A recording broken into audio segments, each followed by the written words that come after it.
오늘 우리가 이곳에 모인 이유는 하나님께 예배하기 위해서 모였습니다.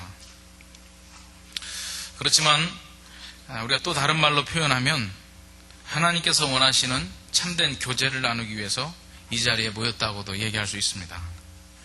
어떤 분들은 교제를 나누기 위해서 또 교제하러 주일날 교회에 왔다고 하는 표현에 대해서 상당한 거부감이 있을 수 있습니다. 이 교제라고 하는 단어를 사람들이 많이 오염시켜 놨기 때문에 우리가 주일에 와서 교제를 나눈다 그러면 뭔가 본론을 다하지 못하고 본질적인 목적을 이루지 못한 것으로 생각하는 경우들이 많이 있습니다. 왜냐하면 우리는 결코 교제를 하러 온 것이 아니라, 교제를 나누기 위하여 온 것이 아니라 하나님께 예배드리러 왔기 때문에 그렇습니다. 그래서 어떤 분들은 예배에 참석하고 나서 성경 공부 시간에 참석하고 좀 불평을 얘기하는 경우가 있어요. 하나님께 예배하고 성경을 공부하러 왔는데 쓸데없이 교제만 나누고 있다고 그러면서 좀 불평을 하는 경우도 들어봤습니다. 그래서 우리는 예배를 본다고 하지 않고 예배를 드린다고 하는 아주 엄숙한 단어를 씁니다. 사실 원래 보다고 하는 단어가 가지고 있는 뜻은 굉장히 많아요. 단지 바라보고 구경하는 것뿐만 아니라 사전을 찾아보시면 보다의 뜻에 굉장히 많이 나와 있습니다. 물건을 사는 것도 보다예요. 여러분들이 장을 보러 간다 그럴 때 장을 보러 간다고 하는 표현은 뭐냐면 가서 물건을 사고 팔고 하는 행위가 있는데 주로 물건 사는 행위를 장 보러 간다 그러죠. 우리가 아이를 본다 그럴 때 아이를 보다고 하는 것은 그냥 애가 이렇게 앉아있는 거 구경만 한다는 것이 아니라 그 아이를 잘 돌봐주고 지켜준다는 그런 의미가 있습니다. 그래서 우리 예전에 어르신들이 예배 보러 왔다 이렇게 표현할 때 그 보다라고 하는 동사는 그냥 구경한다는 게 아니죠. 근데 요즘은 이제 그 보다라고 하는 동사가 구경이라고 하는 것으로 한정되어 있으니까 우리가 더 이상 예배를 보다라고 하는 표현보다는 예배를 드린다 하는 표현을 쓰고 있는 것이죠. 그렇게 우리가 예배를 생각하고 있기 때문에 하나님께 뭔가 드리고 받고 하는 하나님 중심으로만 생각하고 있어야 된다고 우리가 알고 있기 때문에 교제하러 왔다 그러면 뭔가 예배에는 맞지 않는 단어라 이렇게 생각을 할 수 있습니다. 그렇지만 저는 오늘 설교의 제목을 예배를 통한 교제 이렇게 잡았어요. 우리가 그렇게 생각하는 것은 이 교제라고 하는 의미를 제대로 알지 못해서라고 생각됩니다. 이 교제의 의미를 제대로 생각해 보면 주일날 교회에 하나님의 자녀들이 모이는 이유를 보다 더 정확하게 표현을 한다면 교제하기 위해서 우리가 모였다 이렇게 표현을 해도 전혀 잘못된 표현이 아닙니다. 오히려 우리가 하나님께 드리는 예배를 좀 더 정확하게 잘 설명하고 있는 것이 우리가 하나님 앞에 모여서 교제를 나누는 것, 그것이 하나님 앞에 드려지는 신령한 예배라고 할 수 있습니다. 제가 헌금에 대해서 이야기하면서도 신약시대의 예배와 구약시대의 제사에 대해서, 신약시대에 우리가 드리는 헌금과 구약시대의 제물의 차이에 대해서 얘기를 했는데요. 오늘 우리가 드리는 이 신약시대의 예배도 구약시대의 제사와는 좀 다릅니다. 예수님께서 십자가의 구속 사건을 이루신 이후에 우리가 모여서 예배 드린다고 하는 것이 과연 어떤 의미가 있는 것인가 우리가 생각해 볼 필요가 있는데요. 오늘날의 예배는 제사장을 통해서 온갖 정결법과 제사법을 준수하여야만 거룩한 하나님 앞에 나갈 수 있는 구약의 그 제사, 구약의 예배와는 근본적으로 다릅니다. 구약의 예배는 앞으로 오실 예수 그리스도의 희생의 그림자로서 메시아에 대한 대망과 믿음을 가지고 드리는 예배죠. 그래서 우리의 죄를 대속하기 위하여 우리의 죄를 대신하는 동물의 희생 제사가 있어야만 하나님 앞에 나아갈 수 있는 겁니다. 그래서 구약의 예배에 있어서는 그 내용과 그 절차를 제대로 지키느냐, 이 준수 여부에 따라 죄를 사함받느냐 사함받지 못하느냐가 좌우되고 있지만, 우리의 예배는, 신약시대의 예배는, 예수님의 십자가 사건이 있은 다음의 예배는 더 이상 죄 사함을 위한 제사가 아니라 이미 십자가상에서 이루어 놓으신 그리스도의 죄 사함을 위한 그 희생의 사건을 믿음으로 나오는 자리가 바로 신약시대의 예배입니다. 과연 우리가 법을 잘 지키고 절차를 밟고 이 사죄의 행위를 잘 해야만 하나님 앞에 나갈 수 있다, 과연 성공할 것인가 성공하지 못할 것인가는 두려움으로 이 자리에 나오는 것이 아니라 예수님께서 십자가에서 우리의 죄를 위하여 달려 돌아가셨다고 하는 사실을 믿음으로 받아들이고 다시 재확인하고 그것에 대한 감사와 감격을 표현하는 것이 바로 신약시대의 예배죠. 더구나 오순절 성령 강림 사건 이후에는 하나님의 자녀 한 사람 한 사람이 성령이 거하시는 성령의 전이 되었어요. 너희의 몸이 하나님의 영이 거하시는 하나님의 전인 줄 알지 못하였더냐. 우리에게 주신 말씀처럼 우리 한 사람 한 사람이 하나님께서 거하시는 장소가 되었다는 거죠. 다시 말해서 이제 더 이상 하나님께 나아가기 위해서, 하나님을 만나기 위해서 특별한 시간이나 특별한 장소를 따로 정해야만 우리가 하나님께 나아가고 하나님을 만날 수 있는 일이 아니라는 거죠. 특별한 시간이나 장소를 정해서 나가야 될 필요가 없어진 것이 신약시대입니다. 하나님께 찬양하는 것은 주일 예배 시간에만 할 수 있는 것이 아니라 하나님께서 우리가 함께 모여 예배드리는 곳에서만 임하시는 하나님이 아니라 또 특별히 성령님께서는 주일 예배 이 시간에만 우리에게 임재하시는 분이 아니라 어느 곳에서나 언제든지 우리와 함께 하시는 그 하나님 우리가 만날 수 있습니다. 그래서 우리가 주일날 교회에 모여서 예배드리는 것은 구약시대처럼 하나님을 만나기 위한 유일한 방법으로, 또 우리의 죄 사함을 받기 위한 유일한 방법으로, 죄 사함 받기 위한 대가를 지불하는 시간으로 지켜지는 것이 아니고, 또 일반 종교에서 행하듯이 신에 대한 정성과 지성을 드리는 그러한 시간으로 생각해서는 안 되는 것이지요. 우리가 예배를 드리면서도, 신약시대의 예배를 드리면서도 구약적인 사고의 예배를 드리는 경우가 있고 이방 종교의 사고를 가지고 예배 드리는 경우가 있습니다. 따라서 여러분들이 주일에 1시간 예배에 참석해서 정성껏 예배 드림으로 한 주간치의 의무를 다 했다고 생각해서는 안 됩니다. 신약시대의 예배는 단지 구약 안식일의 현대적인 버전이 아닙니다. 오히려 그 이상입니다. 우리는 예배를 참석하고 안 하고에 따라서 우리가 구원받고 못 받고 그러한 신앙에 머물러서 안 되는 것이죠. 십자가에서 이루신 나를 위한 예수의 십자가의 희생의 사건을 믿어서 구원받는 것이지 주일 예배를 내가 정성껏 드렸기 때문에 구원받는 것이다, 이렇게 생각해서는 안 되는 거죠. 그러기에 성경에서는요, 특정한 시간과 특정한 장소에 모여서 정성과 지성을 드리는 예배를 가르치지 않고 어떤 예배를 가르쳤냐면 신령과 진정으로 드리는 예배, 요한복음 4장 23절에 나오죠. 또 아까 우리가 기도하면서 말씀을 봉독하며 기도했는데 이 세대의 흐름을 따르지 않고 하나님의 뜻을 살펴가면서 드리는 진정한 예배, 로마서 12장에 나와 있는 그런 예배를 우리에게 가르치고 있습니다. 오늘 이 설교를 들으면서 정말 기가 막힌 설교를 듣는다, 다음 주일부터 내가 굳이 이 자리에 나오지 않아도 되겠구나 라는 지극히 큰 해방감을 누리시려고 하는 분들은 설교를 끝까지 듣기를 바랍니다. 지난주에도 역시 마찬가지였어요. 돈을 많이 내라고 한 설교를 했다고 그랬죠. 이것도 예배 시간을 잘 지켜야 되는 설교를 하는데 이렇게 시작을 하는 겁니다.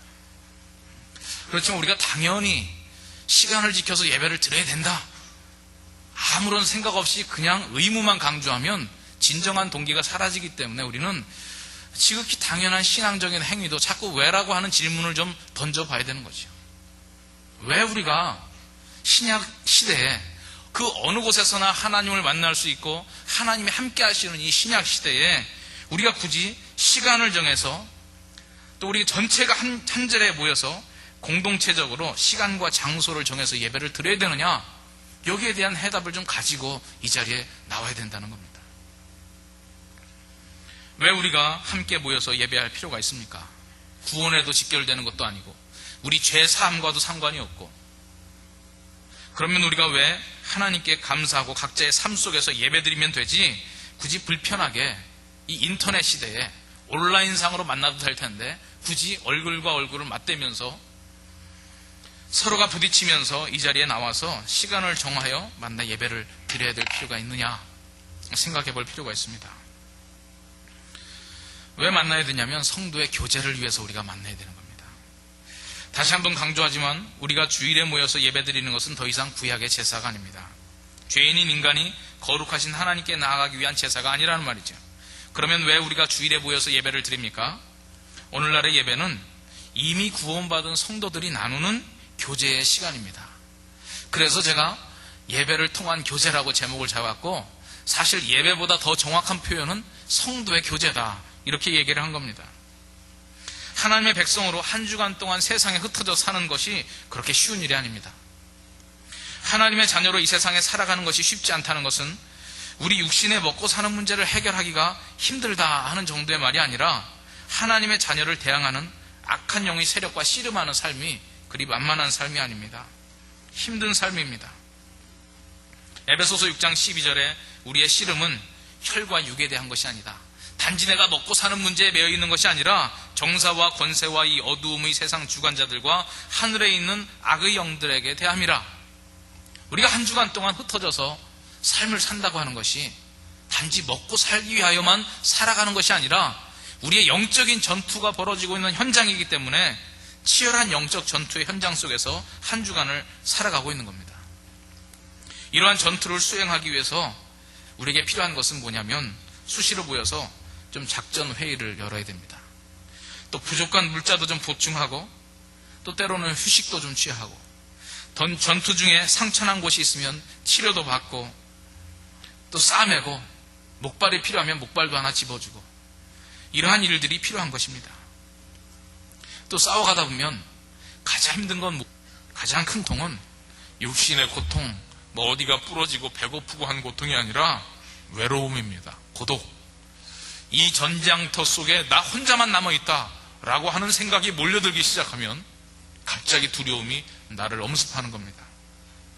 밤거리를 아무 생각 없이 걸어가다가 나 혼자 이 거리를 걸어가고 있다고 하는 생각이 갑자기 엄습하기 시작하면 머리카락이 서고, 사소한 낙엽 떨어지는 소리에도 두려움이 오고요. 이 세상에 내 편이 하나도 없다고 하는 외로움과 나 홀로 이 세상을 향해 투쟁해 간다는 외로움이 엄습하면 걷잡을 수 없는 절망과 좌절과 두려움이 몰려오게 되는 겁니다. 하나님을 위하여 민족의 죄악을 꾸짖으며 이방신의 선지자들과 대결하여 힘차게 사역해 나가던 엘리야를 좌절시켜서 동굴 속에 틀어박혀 있도록 한 것도 바로 이 외로움입니다. 열왕기상 19장 14절에 이 엘리야, 놀라운 영적인 승리를 거둔 이 엘리야의 말을 한번 들어보십시오. 저가 대답하되 내가 만군의 하나님 여호와를 위하여 열심히 특심하오니 이는 이스라엘 자손이 주의 언약을 버리고 주의 단을 헐며 칼로 주의 선지자들을 죽였음이오며 오직 나만 남았거늘 저희가 내 생명을 찾아 취하려 하나이다. 오직 나만 남았다고 하는 이 외로움, 이 고독감, 이것이 문득 생각나기 시작하면 거짓 선지자들을 대항하여 엄청난 승리를 거뒀던 이 엘리야마저도 두려움을 이야기하고 저희가 내 생명을 찾아 취하려 하나이다, 이 이야기를 하면서 동굴 속에 틀어박혀서 꼼짝 못하게 되는 이러한 모습이 나타나게 됩니다. 그래서 하나님께서는 엘리야에게 어떤 말씀을 주셨습니까? 그 엘리야를 위로하기 위하여, 엘리야에게 확신과 담대함을 더하기 위하여 어떤 말씀을 주셨냐면, 바알에게 무릎 꿇지 않은 자가 너만이 아니라 아직 7,000명이나 남아있다, 이러한 말씀을 확인시켜 주시는 거죠. 주일에 우리가 함께 모여야 될 이유가 바로 여기에 있습니다. 성도의 교제가 영적인 전투를 향해 싸워나가는데 꼭 필요한 것입니다. 우리가 함께 모여서 서로의 생존을 확인하는 겁니다. 우리 옆 사람 얼굴 한번 보십시다.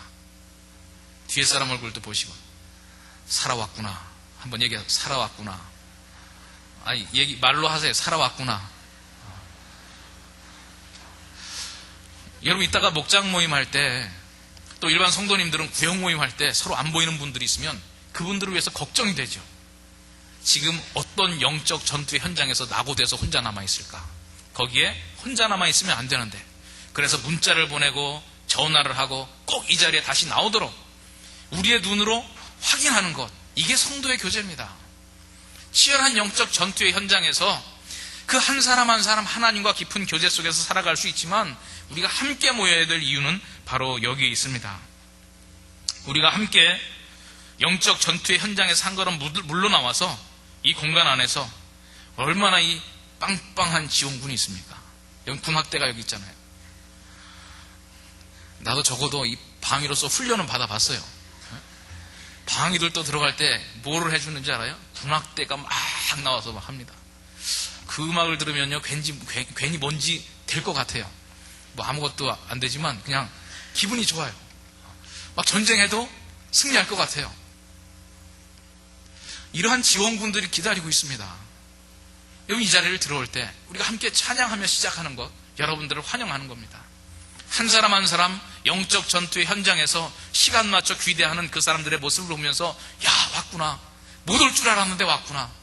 위태위태하던 사람이 영적인 목발을 짚고 쩔뚝거리면서라도 나타나면 그냥 그를 가서 부둥켜 안아주는 겁니다. 이게 우리가 시간을 정해서 모여서 예배드리는 진정한 의미죠. 성도의 교제가 일어나는 겁니다. 함께 모여 찬양하고 믿음의 형제들과 교제를 나누면서 휴식을 취하고 위로하고 기쁨을 나누고 찬양과 말씀으로 교제를 나누고 다시 힘을 얻고 함께 기도하고 흩어져 영적 전투의 현장에서 살아가기 위해서 부족한 것이 있으면 채워주고, 이러한 시간이 바로 예배의 시간입니다. 그래서 예배를 성도의 교제라고 표현을 해도 하등의 손색이 없는 것입니다. 한 주간 열심히 살아가다가 느끼는 문제점들을 교환하고 해결하고 우리 편이 전멸하지 않고 살아있음을 확인하는 시간, 바로 우리의 GBS 시간이죠. 또 우리 구역 모임의 시간이죠. 이것이 바로 성도의 교제를 통해서 얻어지는 겁니다.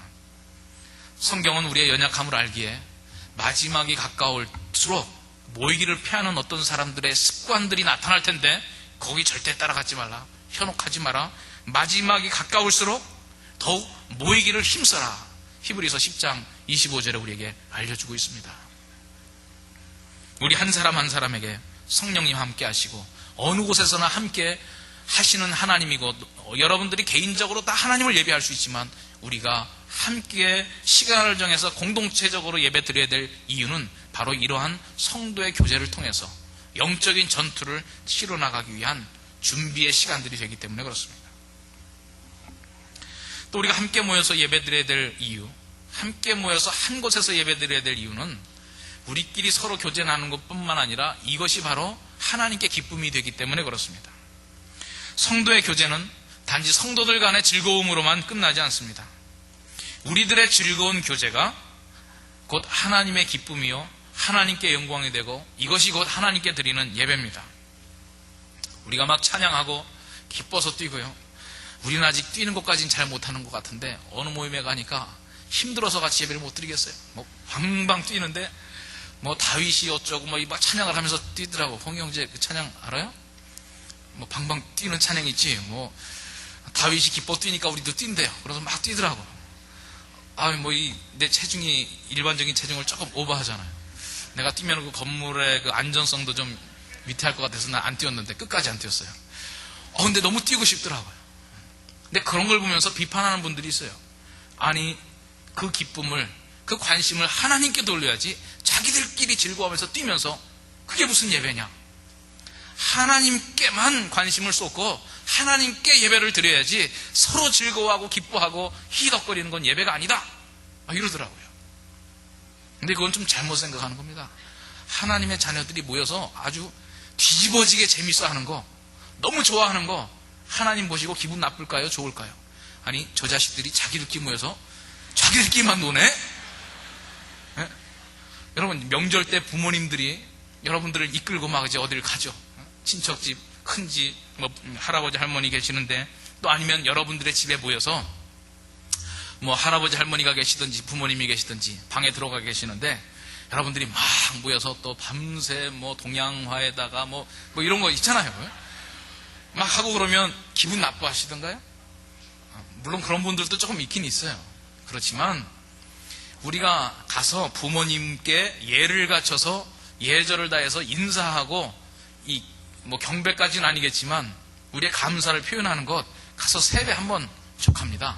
계속 가서 집에 가서 돌아올 때까지 아침 먹고 세배하고 점심 먹고 세배하고 저녁 먹고 세배하고 우리는 오직 부모님께만 관심이 있습니다. 당신에게 기쁨이 되길 원합니다. 딸랑딸랑딸랑. 부모님이 그걸 원하시는가요? 그게 아닙니다. 자녀들끼리 모여서 서로 웃고 노래하고 즐겁게 뭐 자기들끼리 막 돈이 오고 하고 이래도 그걸 보면서 즐거워하는 겁니다.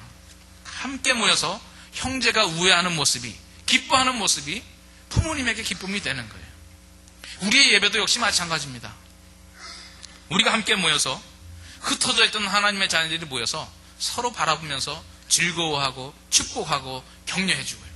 우리가 손을 뻗어가면서 당신은 뭐 어쩌고 이러면서 찬양하면 야, 그 손 나한테도 좀 뻗어라. 왜 니들끼리 좋아하냐? 그게 아니라 하나님의 자녀들이 서로 위로하고 축복해주는 이 모습을 보면 가장 기뻐하실 분이 우리 하나님 아버지란 말이죠. 부모님께서 자신 앞에 무릎 꿇고 계속 절하는 것을 하지 않는다고 섭섭해하실 부모님은 없습니다. 우리의 식구들이 모여서 함께 즐겁게 재미있게 시간을 보내고 함께 형제 자매가 화목하게 지내는 이러한 모습들이 바로 하나님 부모님께 드리는 기쁨이요, 우리의 예배로 따지자면 하나님께 드리는 예배가 되는 것입니다. 우리의 청년들, 특별히 청년 1부보다 이제 청년 2부 나이쯤 되면은요, 이제 점점 나이가 들어갈수록 청년 2부의 단계가 점점 깊어질수록 특정한 절기나 가족 행사 때 식구들, 친척들하고 자리하기를 이제 피하죠. 자꾸 듣기 싫은 이 얘기를 이제 들어야 되는 게 있습니다. 뭐 웬만한 사람들은 다 알아요. 뭐 언제 국수 먹냐, 아직도 뭐 이러면서 많이 들었죠. 아마 이번 명절 때도 잠깐 있다가 나온 사람들 이제 그 얘기 몇 번 듣고 아이 뭐 보태준 거 있어요? 그러면서 그냥 나왔을 겁니다. 직장인이 사업인이 결혼인이 하는 얘기를 듣는 것 스트레스가 될 거예요. 아마도 함께 모이도록 강요받는 이 명절이라고 하는 것이 없으면 가족 친척들은 거의 안 보고 살지도 모릅니다. 그렇지만 보기 싫다고 그 자리를 피하고 불편하고 부담된다고 그 자리를 피하고 점점 더 그 자리를 안 가게 되면 관계라고 하는 것은 점점 더 멀어지게 되는 겁니다. 오히려 그것이 부모님과 또 할아버지 할머님들께는 기쁨 대신 슬픔을 안겨드리게 되는 거죠. 그러한 불편함 있음에도 불구하고 그 자리에 가는 이유는 본인의 기쁨을 위해서라기보다 효도하는 심정으로 가는 거 아니겠어요? 여러분들이 고향을 기쁨으로 간 사람도 있지만 효도하는 심정으로 아마 억지로 간 사람도 있을 겁니다. 서로 만나서 기쁨뿐만 아니라 슬픔도 함께 나누고 또 우리가 좋아하는 면뿐만 아니라 불편함도 함께 나누고 서로 화해의 기회로 삼고 사랑을 훈련하는 기회로 삼아야 할 것이, 그것이 바로 명절의 의미고 식구들도 모여야 하는 의미가 있듯이 우리가요 함께 모이는 것도 그러한 이유가 있습니다. 하나님의 자녀로 부름을 받았습니다. 하나님께서는 그의 자녀들이 함께 모여서 교제 나누기를 원하십니다. 자녀들이 서로 보기 싫다고 부담되고 불편하다고 함께 모이지 않고 다 각각 하나님 아버지께 찾아와서 개별적으로 깊은 교제를 나누기를 원한다면 과연 하나님께서 기뻐하실까 말이죠. 그래서 어떤 분들은 제가 전에도 우스갯소리를 한번 한 건데 저 앞에 있는 사람들 시험 들면 안 돼요. 여긴 제가 무슨 얘기 할지 알죠? 어떤 사람이 계속 교회 앞자리에 앉아서 예배를 드리더래요. 그래서 칭찬을 해줬대요. 야, 당신 대단하다. 항상 그렇게 앞자리에 앉아서 성실하게 예배 드리는 모습이 너무 보기 좋다 그랬더니 그 꼴배기 싫은 사람 뒤통수 안 보려고 앞자리에 앉았다 그러더래요. 글쎄, 여기 앉아있는 분들은 그런 분들 없을 거예요. 그래서 그런 분들 없는 것 같아서 이 얘기했어요. 그런 사람 있을 때 이 얘기하면 정말 시험 들어서 다음에 교회 안 나오거든. 여러분, 교회 나올 때 우리 그런 얘기해요. 아유, 뭐 누구 속상해하겠나. 괜찮아. 우리 하나님께 예배 드리러 가지 뭐 사람 보러 가냐? 그런데 우리는 사실은 사람 보러 오는 거예요. 마음에 불편한 그 사람이 우리 교인이라 할지라도 내가 정해진 예배 시간에 가면 그 사람 만나봐야 되거든요. 그게 하나님께서 원하시는 거예요. 속상하게 하는 사람, 불편하게 하는 사람, 마음에 안 드는 사람, 그 사람 우리가 만약에 공동체적으로 시간 정해놓지 않았으면 그 사람만 이렇게 피해 다닐 거예요. 지금 우리가 이제 오후 예배 시간에 주로 청년들이 예배 드리니까 그렇지만 일반적인 성도님들 말이죠. 1부부터 4부까지 예배 드릴 때 내가 정말 싫어하는 사람이 2부 예배 나오면 2부 예배 갈까요? 안 갈까요? 안 가죠. 1부나 3부, 4부 예배 가요. 그렇지만 하나님께서 원하시는 것은 그 사람 2부 예배 시간에 마음에 안 드는 사람이 있으면 2부 예배 나오길 원하는 거예요. 그래서 1, 2, 3, 4부, 5부 예배 이 단점 중에 하나가 내가 피할 수 있는 상황들을 피해 나갈 수 있다는 거. 이게 별로 좋은 게 아닙니다. 예배 시간은 원래 선택의 여지가 없어야 돼요. 그래서 한 예배당 안에 딱 한 번의 예배가 제일 좋은 겁니다. 그런데 우리가 이 장소 문제로 수용하지 못하니까 나눠서 예배 드리는 거죠. 피해 다니는 것 하나님께서 원하시는 게 아닙니다. 하나님께서 우리가 공동체적으로 시간과 장소를 정해서 예배드리는 본질적인 의미를 무색해 하는 거예요. 여러분 마음에 불편한 사람이 있으면 오히려 의도적으로라도 그 시간을 찾아서 예배를 드려야 됩니다. 여러분들 마음이 불편하잖아요. 하나님 앞에 이게 내 수준이구나 깨달아야 돼요. 하나님께서 원하시는 것은 화려한 예물을 들고 제단 앞에 나오는 것이 아니라 형제에게 원망 들을 만한 일이 있는 줄 생각나거든 그 예물 드리는 것보다 더 먼저 무엇을 해야 되느냐? 형제와 화목하고 그 후에 와서 예물을 드려라. 그것이 진정한 예배라는 것을 우리에게 얘기해 주고 있습니다. 우리가 시간과 장소를 정해서 같이 예배 드려야 될 이유가 바로 거기에 있는 거죠. 우리가 서로 화목해야 되고 화목하지 못하면 그것을 해결해 나가면서 하나님의 자녀로 올바르게 성장하기를 원하시는 겁니다. 우리는 하나님의 자녀로 부름을 받았어요. 하나님 앞에 각각 개별적으로 찾아나가서 예배드리는 것이 아니라 우리가 함께 예배드리길 원하는 겁니다. 하나님께서는 우리의 수준과 형편을 다 아십니다. 우리가 완벽한 사랑을 나누지 못하고 서로 쉽게 갈등하고 반목하는 것도 잘 아십니다. 그래서 하나님께서 원하시는 것은 함께 모여 서로 하나 되기를 힘쓰라. 이게 바로 하나님께서 원하시는 겁니다. 결코 쉽지 않은 일이지만 서로 다른 우리가 함께 모여 하나 되기를 힘쓸 때 하나님께서 기뻐하시고 순종하는 우리에게 더욱 성숙한 하나님의 가족 관계를 맛보게 하시고 그 사랑의 축복을 누리게 하는 거죠. 우리가 각자 예배 드릴 수 있지만 함께 모여서 같은 장소에서 같은 시간에 예배 드려야 되는 이유는 바로 우리의 관계의 성숙을 위해서입니다. 여러분들이 모여서 기뻐하는 사람 마음껏 기뻐하시고 축복하시고 격려하시고 여러분들의 마음을 불편하게 하는 그 사람 여러분들의 마음에 품고 그들을 위하여 기도하고 또 그들에게 찾아가 입 벌려 화해하고 화평을 이루는 이 일을 실천하라고 우리에게 같은 장소에 모여서 예배드리라고 하는 것이죠. 바로 그러한 모습이 오늘 읽은 이 본문에서 나타나지 않았어요? 42절 저희가 사도의 가르침을 받아 서로 교제하며 이 서로의 관계 속에서는 자기가 원하는 상대만 취해서 교제하는 게 아닙니다. 하나님께서 원하시는 하나님께서 그 귀한 피를 흘려서 구원해 주신 그 생명들을 우리가 서로 사랑하기를 원하시는 겁니다. 또 우리가 함께 모여서 시간과 장소를 정해서 예배드려야 되는 이유는 이건 지극히 현실적인 이유인데요. 약속이 필요하죠. 내가 하나님께 예배드려야지. 여러분들 마음 먹는 아무 시간에나 아무 때나 나와서 이 교회 아무 곳이나 가면 사람들이 있습니까? 아마 하나님의 사람들이 있을 거야 하고 여러분들 마음 내키는 시간에 아무 때나 와서 본당이든지 지하교육관이든지 가서 사람을 만난다고 하는 것 그리 쉽지 않습니다. 여러분들이 큰 맘 먹고 성령 충만하여 과연 예배 때다 내가 나가면 사람들이 있을 것이다 해서 나왔는데 다른 사람들을 못 만나면 어떡하겠어요. 그래서 우리가 예배의 시간과 장소를 정하는 거죠. 공동체의 약속입니다. 그래서 우리가 시간과 장소를 정했으면 그 시간과 장소를 함께 지켜나가야 돼요. 그것이 서로에 대한 예의이고 하나님께서 우리에게 함께 하기를 원하시는 그 원리들을 실천해 나갈 수 있는 현실적인 수단이죠. 우리가 주일 오후 2시에 오후 예배를 드린다. 약속을 했으면 이 약속을 지켜나가는 것은요. 제가 생각할 때는 율법보다 더 철저히 지켜야 된다. 이것이 제 생각입니다. 율법이라고 하는 것은 구약시대의 율법은 지키면 구원받고요. 죄 용서함 받고 지키지 못하면 그건 구원 못 받는 거예요. 이 죄 용서함과 직결된 문제입니다. 그래서 율법의 행위들을 지켜나가는 것, 죄 사함과 구원과 직결되어 있는 문제였죠. 그런데 우리는 더 이상 율법의 행위들을 지키느냐 지키지 않느냐에 상관이 없어요. 우리에게는 서로 공동체의 약속만이 남아 있습니다. 하나님께서 너희들 이것 해라 말아라. 남서울교회 다니는 청년들은 주일날 오후 2시에 모여서 본당에서 예배 드려라. 하나님께서 지시한 사항 아니에요. 그냥 우리끼리 한 약속입니다. 우리의 예배 시간들 정한 거 하나님의 계시를 받아 정한 거 아니라 우리 믿음의 형제 자매들이 서로 이 시간에 모여서 우리가 함께 성도의 교제를 나누고 함께 기뻐하는 예배, 함께 위로하는 예배, 함께 하나 되는 예배 드리자고 시간과 장소를 정했어요. 정했으면 우리는 이것을 생명과 같이 지켜야 됩니다. 이거 지켜나가기가 쉽지 않습니다. 결단을 해야 지켜집니다. 여러분 예배에 결단하십시오. 결단하지 않은 예배는 결코 오래가지 못합니다.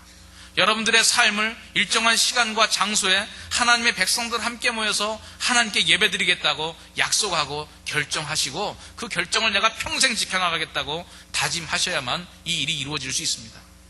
우리가 하나 되어 예배드리는 일 그리 쉽지 않습니다. 우리는요, 어떤 특정한 날을 다른 날보다 더 거룩하게 여기지도 않습니다. 종교개혁자 칼빈은 뭐라고 그랬냐면, 어떤 특정한 날을 다른 날보다 더 중히 여기거나 더 특별히 신성하게 여기면 그것은 구약으로 돌아가는 것이고, 어떤 한 날을 우상 숭배하듯이 섬기게 된다.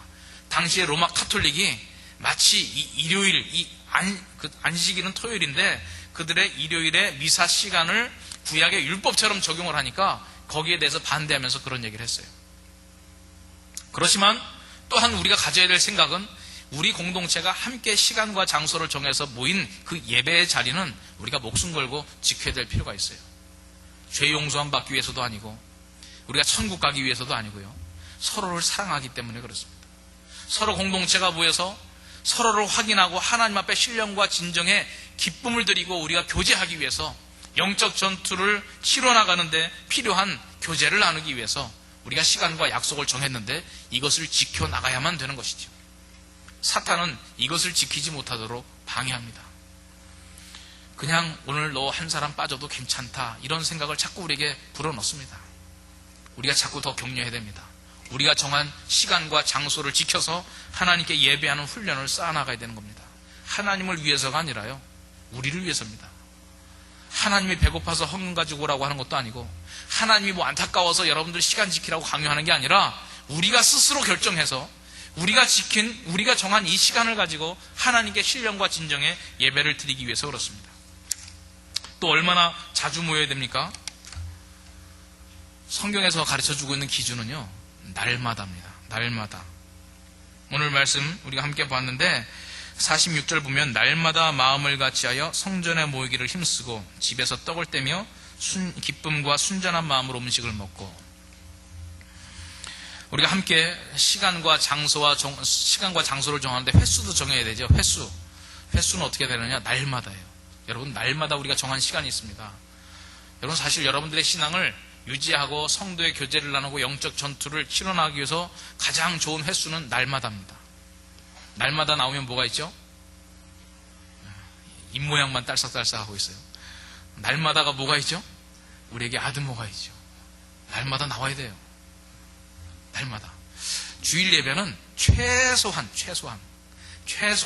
주일의 예배는, 이거는 뭐 우리가 더 뒤로 양보할 수 없는 선입니다. 그리고 이 주일에 모여서 예배 드리는 것은, 제가 그건 십계명 가게 하면서 안식일을 기억하여 거룩히 지키라, 내가 그때 좀 많이 설명을 했어요. 그래서 우리가 안식일과 우리가 지키는 이 주일은 안식일은 아니지만 안식일의 정신을 되살려서 지켜야 될 필요가 있기 때문에 이건 최소한 우리가 꼭 지켜야 될 주일의 예배 시간들이고, 적극적으로 볼 때는 우리는 날마다 모일 필요가 있습니다. 공동체적으로 날마다 모여서 말씀과 기도와 찬양과 위로와 격려를 나누어야만 되는 것이죠. 우리가 초대교회의 정신을 회복하려면 여러분, 날마다 드리는 예배의 시간이 확보되어야 되는 겁니다. 여러분 혼자가 아니라 두세 사람 이상이 모이는 자리가 꼭 필요합니다. 여러분들이 아드모의 자리를 확보하지 못하겠거든 여러분의 있는 일터나 가정에서도 날마다 드리는 예배의 시간을, 두세 사람 이상 모이는 공동체의 시간을 꼭 정하셔서 그 시간을 통해서 하나님께 여러분 날마다의 삶을 드려야 되는 겁니다. 켈빈이 어떤 특정한 날, 그 안식일 주일을 더 거룩히 지키지 말라고 한 것은 그 날이 필요 없다고 하는 얘기가 아니라, 다른 모든 날도 다 주님의 날이다 하는 거예요. 일주일 내내가 다 소중한 날이지 어떤 특정한 하루만 더 특별한 날이 아니다. 어떤 하루를 우상시하지 마라. 그래서 그 말을 한 겁니다. 우리 신약시대의 성도들에게는 모든 날이 다 소중한 날입니다. 그래서 우리가 정한 약속의 시간들, 아드모의 시간, 새벽 기도의 시간, 수요 기도의 시간, 금요 기도의 시간, 또 주일 예배의 시간, 함께 모여서 성경 공부하기로 한 GBS의 시간, 목장 모임의 시간, 또 일반 성도님들 모여서 드리는 구역 모임의 시간들, 너무나도 소중한 약속들입니다. 이 시간을 지키기 위하여 우리가 힘써서 노력을 해야 될 필요가 있습니다. 이제 말씀을 좀 맺으려고 하는데요, 우리는 예배를 통해서 교제를 나눠야 됩니다. 우리의 생활의 중심에 예배하는 삶이 있어야 됩니다. 예배 중심의 신앙이 회복되어야 되죠. 마치 명절이 기다려지듯이 주일이 기다려져야 됩니다. 성경 공부 모임도 좋고 큐티도 좋고 부흥회도 좋고 교회에 이러한 저러한 모임들이 많이 있고 중요하지만 무엇보다 여러분들이 이렇게 함께 모여서 우리의 모든 공동체가 모여서 드리는 이 예배의 시간, 아드모의 시간, 또 우리 전체 공동체가 다 모이는 이 주일 예배의 시간은 그 무엇보다도 중요한 시간입니다. 하나님께 귀한 것을 드리기 전에 우리가 함께 모였기 때문에 중요한 시간이에요. 예배를 통해서 모든 것을 공급받을 수 있어야 됩니다. 무엇이 먼저이기는 모르겠지만 예배를 통해서 만족을 얻지 못하니까 다양한 모임들이 나타나고 그것을 통해서 만족을 채우려고 하는 것이 아닌가 그런 생각도 들어요. 다양한 모임들이 활발히 전개되다 보면 거기서 만족을 얻다 보니까 예배가 또 소홀해질 수가 있어요. 그렇지만 하나님께서 원하시는 것은 성도들이 함께 모여서 함께 찬양하고 기도하고 말씀 듣고 교제 나누는 이 시간을 가장 소중하게 여기라고 하는 것이 바로 하나님의 뜻입니다. 예배가 회복되어야 됩니다. 가장 핵심이 예배예요. 여러분 다른 모임을 준비하기 위해서 예배를 생략한다? 이거는 말이 안 되는 거예요. 다른 봉사 나가는 준비를 하기 위해서 예배를 빼먹는다? 그거 안 되는 겁니다. 내가 설령 봉사를 못 나가고 다른 모임을 준비 못하는 한이 있더라도 가장 우선적으로 세워야 될 것은 예배의 시간이에요. 하나님 앞에 모든 공동체가 정해서 드리는 이 예배의 시간, 이것이 가장 소중한 시간이고 우리가 목숨 걸고 지켜야 될 시간은 바로 이 예배의 시간이란 말이죠. 마치 이 공교육과 사교육을 비교할 수 있는데요. 사교육이 흥행하다 보니까 공교육이 허물어진다. 반대로 얘기할 수도 있어요. 공교육에서 제대로 감당 못하니까 사교육이 또 일어나는 거 아니겠어요? 그래서 우리가 이 예배의 시간이 즐거워야 되고요. 기다려져야 되고요. 사탄이 우리의 마음속에 들어와서 예배를 방해하는 행위들이 있더라도 우리가 의지적으로 물리쳐야 됩니다. 우리의 예배가 기다려져야 돼요. 여러분 예배의 시간이 기다려지십니까? 이 주일이 기다려지시나요? 성도들이 함께 만나는 그 시간이 기다려집니까? 그렇지 않다면 이 예배 시간이 그냥 형식적으로 내가 때우고 지나가는 시간으로 생각된다면 심각하게 우리 자신의 문제들을 분석해 봐야 됩니다. 목사는 목사대로 분석해 보고요. 교인은 교인들대로 분석해 보고 심각하게 생각하면서 이 예배에서 생동감이 이루어지고 열기가 없어지고 기쁨이 없어지고 우리의 뜨거운 감동이 사라지는 문제에 대해서 늘 진단하고 점검해 봐야 되는 것이죠. 우리 예배팀이 얼마나 많은 시간을 들여서 예배를 준비합니까? 여러 마을에서 목자들이 모여서 이 예배를 위하여 얼마나 중보하며 기도합니까? 우리 주일 예배 중보기도 팀도 예배 시간마다 사무실 옆에 목사님 방에서 예배를 중보하며 기도합니다. 오후 시간에는 따로 중보하는 팀이 없지만 사부 예배를 담당하고 있는 주일 예배 중보팀이 오후 예배까지 같이 중보 기도하고 돌아갑니다. 예배를 위해서 기도하고 애써야 되는 것이죠. 여러분도 예배를 통해서 좋은 말씀 찾아다니고 훌륭한 설교를 찾아다니는 것이 아니라 잘 갖춰진 예배팀이 있는 교회를 찾아다니는 것이 아니라 그런 예배를 만들어야 되고 그런 교회를 만들어야 될 필요가 여러분들에게 있습니다. 예배 인도자는 역동적으로 하나님을 찬양하고 기도할 수 있도록 세심하게 예배를 준비해야 될 필요가 있고 말씀 전하는 자는 성도들을 교훈하고 책망하고 바르게 하고 의로 교육하는 하나님의 말씀을 힘써 준비해야 될 책임이 있습니다. 예배에 참석하는 사람도 역시 마찬가지입니다. 우리 자신을 점검해 봐야 되죠. 왜 예배가 기다려지는 것이 아니라 생각만 해도 힘들어질까? 예배에 임한 감격보다는 시계를 빨리 들여다보면서 빨리 집에 가고 싶은 시간이 기다려지게 될 것인가? 우리가 우리의 삶을 돌아보면서 예배 참석자로서의 준비도 해야 되는 겁니다. 여러분 전날 밤에 영화를 늦게까지 보고 밤새 인터넷하고 멀쩡한 정신으로 앉아서 예배 드릴 수 있다는 건 기적에 가까운 일입니다. 예배 준비는 오늘 이 시간 기도로 준비하면서 시작하는 것이 아니라 일주일의 삶이 예배를 준비하는 삶이 되어야 되겠죠. 토요일 밤의 시간이 특별히 중요합니다. 찔리는 분들이 있어요? 내가 지금 안 졸게 하려고 목소리를 크게 내서 그렇지 톤을 조금만 낮추면 깊은 묵상 가운데 들어가는 사람들, 대부분은 어젯밤에 컴퓨터와의 깊은 교제를 나눈 사람들, DVD와 깊은 교제를 나눈 사람들. 이거는 예배 준비가 중요한 겁니다.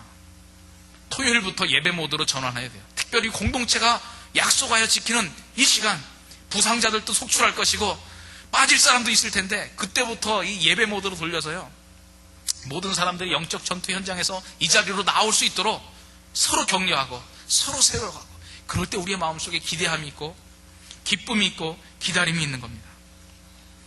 또 예배가 생동감이 있게 기다려지지 않는 이유는 이런 경우도 있어요. 그리스도인으로 살아가면서 영적 전투를 실감하지 못하는 사람들, 예배가 그다지 소중하지 않습니다.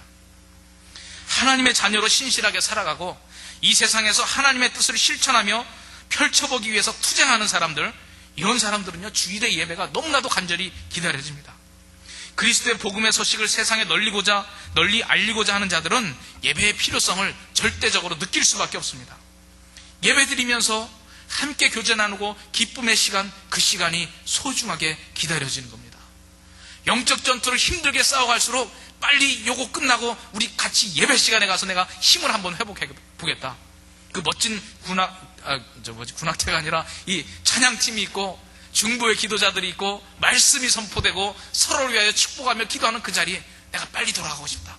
거기 가서 힘을 얻고 내가 이 다음에는 이 조문애긴들하고 싸웠지만 내가 다음에 이 거장들하고 한번 싸워버리란 말이죠. 영적 전투의 싸움을 싸우지 않는 사람들은, 이 세상과 대충 타협하며 살아가는 사람들은 예배의 소중함이 느껴질 리가 없습니다. 여러분들은 예배의 시간이 필요하게 느껴집니까? 기다려집니까? 정말 두려움과 설레임 속에서 빨리 그날이 왔으면 좋겠다. 우리 공동체가 함께 모여서 드리는 예배의 시간을 내가 확보하고 싶다. 여러분들의 마음속에서 이러한 기다림이 없다고 한다면 우리 삶에서, 여러분들 자신의 삶에서 과연 나는 하나님의 자녀로 올바르게 살아가고 있는가? 올바르게 살아가고자 하는 열정이 있는가? 내가 하나님의 자녀로 구별된 삶을 이 세상 속에서 살아가고자 애쓰고 있는가? 이것을 점검해야 될 필요가 있습니다. 오늘 이 시대는 하나님을 만나기 위해 특별히 이 자리에 나온 것도 아니고요. 하나님을 예배하는 유일한 장소도 아니고, 그런데 우리가 왜 여기 모였습니까? 오늘 말씀을 생각하면서 다시 한번 정리해 보십시다. 여러분들의 삶의 처소에서 다 하나님을 개인적으로 예배할 수 있음에도 불구하고 왜 우리가 함께 이 자리에 모여서 예배하고 있는지 다시 한번 생각하시면서 연약한 자들을 돕고 함께 이 자리를 채우고 차고 넘치게 이 나라, 이 땅을 세워나가는 여러분들의 예배에 대한 열정이 살아나시기를 바랍니다.